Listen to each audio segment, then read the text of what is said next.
bình yên ở đầm Vân Long.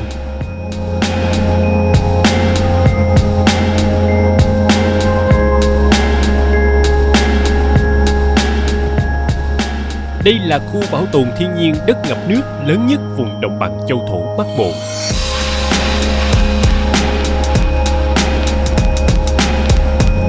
Đầm Vân Long thuộc tỉnh Ninh Bình như một bức tranh sơn thủy hữu tình với cảnh vật hoang sơ tuyệt đẹp nếu bước chân của du khách.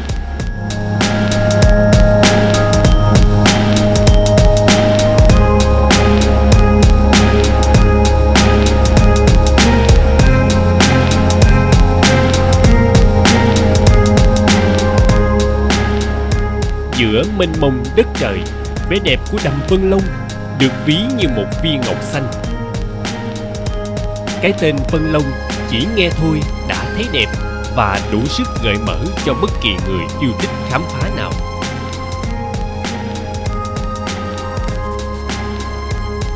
Giữa thiên nhiên trong trẻo này, mọi mệt mỏi cũng dường như tan biến.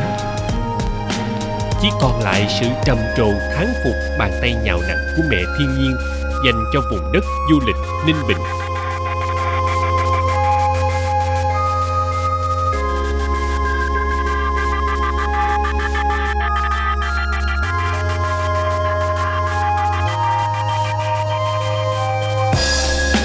Càng đi sâu vào giữa đầm Vân Long, du khách càng cảm thấy mình như đang trong một bộ phim kỳ vĩ nói về thiên nhiên.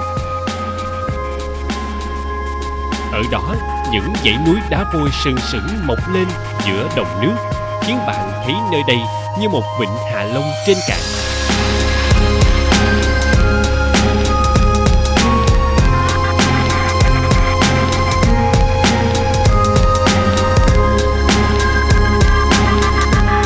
Giữa đất trời bao la này, bạn thấy mình thật nhỏ bé giữa thiên nhiên hùng vĩ và thêm say mê cảnh sắc tuyệt vời này.